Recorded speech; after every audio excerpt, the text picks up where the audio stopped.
തിരുഹൃദയ വണക്കമാസത്തിലൂടെ കടന്നുപോകുന്ന ഈ സന്ദർഭത്തിൽ എല്ലാ വ്യക്തികൾക്കും എല്ലാ കുടുംബങ്ങൾക്കും തിരുഹൃദയത്തിൻ്റെ കാരുണ്യം സമൃദ്ധമായി ഉണ്ടാകട്ടെ എന്ന് ആത്മാർത്ഥമായി പ്രാർത്ഥിക്കുകയും ആശംസിക്കുകയുമാണ്. നമ്മുടെ കുടുംബങ്ങളെല്ലാം തന്നെ തിരുഹൃദയത്തിന് പ്രതിഷ്ഠിക്കപ്പെട്ടതാണ്. അതുകൊണ്ടാണ് നമ്മുടെ ഭവനങ്ങളിൽ തിരുഹൃദയ പ്രതിഷ്ഠ നമ്മൾ നടത്തുന്നത്, തിരുഹൃദയത്തിൻ്റെ മുമ്പിലിരുന്ന് നമ്മൾ പ്രാർത്ഥിക്കുന്നത്. ആ തിരുഹൃദയത്തിൻ്റെ മുമ്പിൽ ആയിരിക്കുമ്പോൾ, അവിടുത്തെ മുമ്പിൽ ഇരുന്ന് പ്രാർത്ഥിക്കുമ്പോൾ നമ്മുടെ മനസ്സിലേക്ക് വരുന്ന ധാരാളം കാര്യങ്ങളിൽ ഒരു പ്രധാനപ്പെട്ട കാര്യം കർത്താവിന് നമ്മോടുള്ള കാരുണ്യമാണ്. നമ്മൾ സമൂഹത്തിൽ ജീവിക്കുമ്പോൾ, കുടുംബത്തിൽ ജീവിക്കുമ്പോൾ, നമ്മുടെ കുടുംബാംഗങ്ങളിൽ നിന്നും സമൂഹത്തിൽ നിന്നും നമ്മൾ ആഗ്രഹിക്കുന്നത് കാരുണ്യം തന്നെയാണ്. കരുണ നമുക്ക് ലഭിക്കുക ഏറെ സന്തോഷമുള്ള കാര്യമാണ്, ഏറെ സൗഭാഗ്യമുള്ള കാര്യമാണ്. പക്ഷെ പലപ്പോഴും നാം ആഗ്രഹിക്കുന്ന കരുണ നമുക്ക് മറ്റുള്ളവരിൽ നിന്ന് കിട്ടുന്നില്ല എന്ന ആവലാതി നമ്മിൽ അനേകം പേർക്കുണ്ട്. കർത്താവ് നമ്മോട് കാണിക്കുന്ന ഏറ്റവും വലിയ കാരുണ്യം സ്വർഗത്തിൻ്റെ വാതിൽ നമുക്കായി തുറന്നു തന്നു എന്നുള്ളതാണ്. ആ സ്വർഗവാതിലിലൂടെ സ്വർഗത്തിലേക്ക് പ്രവേശിക്കാനായി, നിത്യജീവനിലേക്ക് പ്രവേശിക്കാനായി തടസ്സമായി നിൽക്കുന്ന നമ്മുടെ പാപങ്ങൾ അവിടുന്ന് കാരുണ്യപൂർവ്വം ക്ഷമിക്കുന്നു, പൊറുക്കുന്നു എന്നതാണ്. നമുക്ക് വേണ്ടത് അനുതാപം നിറഞ്ഞ ഹൃദയത്തോടെ കർത്താവിൻ്റെ കാരുണ്യം യാചിക്കുക എന്നതാണ്. ഈ സന്ദർഭത്തിൽ രണ്ട് കാര്യങ്ങളാണ് അനുസ്മരിപ്പിക്കാനായിട്ടുള്ളത്.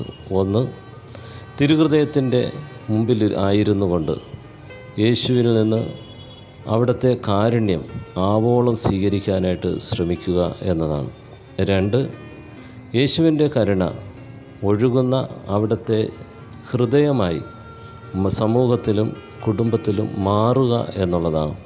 അതിനായി തിരുഹൃദയം നമ്മെ അനുഗ്രഹിക്കുമാറാകട്ടെ. ആരാധനയ്ക്ക് യോഗ്യമായ ഈശോയുടെ ദിവ്യഹൃദയമേ, സമാധാനത്തിൻ്റെ ആലയമേ, അങ്ങേ വിനയ സ്വഭാവത്തെയും ക്ഷമയെയും ഓർത്ത് ധ്യാനിക്കിയാൽ എൻ്റെ ആത്മസ്ഥിതി ഏറ്റവും നിർഭാഗ്യാവസ്ഥയിലായിരിക്കുന്നുവെന്നറിഞ്ഞ് ഖേദിക്കുന്നു.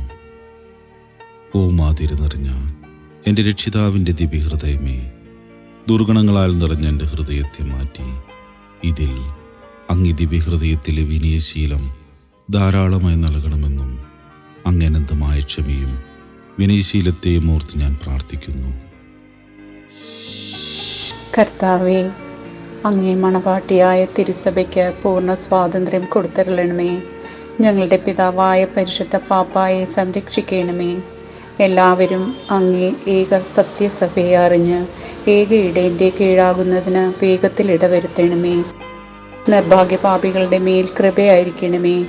അനുഗ്രഹത്തിൻ്റെ അമ്മയായ മറിയമേ, ദിവ്യഹൃദയത്തിൻ നാഥേ, ഞാൻ അപേക്ഷിക്കുന്നതും ആഗ്രഹിക്കുന്നതുമായ സകല വരങ്ങളും അങ്ങേ ശക്തമായ മധ്യസ്ഥയിൽ ശരണപ്പെട്ട് അങ്ങ് വഴിയായി ലഭിക്കുമെന്ന് പൂർണ്ണമായി ഉറച്ചിരിക്കുന്നു. ആമേൻ. വണക്കമാസത്തിലൂടെ കടന്നു പോകുമ്പോൾ നമ്മൾ ഇന്ന് വിശുദ്ധ അന്തോനീസിൻ്റെ തിരുനാൾ ആഘോഷിക്കുകയാണ്. ഉണ്ണീശോയെ ഹൃദയത്തിലേറ്റിയ അത്ഭുത പ്രവർത്തകനായ വിശുദ്ധ അന്തോനീസ്, അശരണർക്ക് ആശ്രയമായ വിശുദ്ധ അന്തോനിയോസ്, അദ്ദേഹത്തിൻ്റെ പെരുന്നാൾ ദിനം നമ്മൾ ആഘോഷിക്കുന്നു, ആചരിക്കുന്നു. ഏവർക്കും വിശുദ്ധ അന്തോനീസിൻ്റെ പെരുന്നാൾ ആശംസകൾ. അതോടൊപ്പം പ്രിയമുള്ളവരെ, ഇന്നലെയും ഇന്നുമായിട്ട് നമ്മൾ കേട്ടുകൊണ്ടിരിക്കുന്നത് കുവൈറ്റിൽ അഗ്നിനാളങ്ങൾ വിഴുങ്ങിയ 50-ൽ പരം സാധുജീവിതങ്ങളെക്കുറിച്ചാണ്.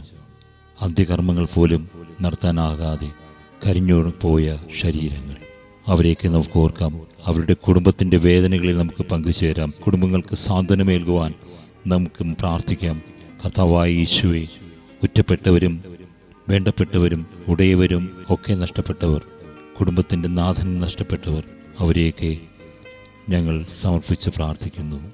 മരിച്ച വിശ്വാസികളുടെ ആത്മാക്കൾക്ക് നിത്യശാന്തി നൽകണമേ. ആമേൻ.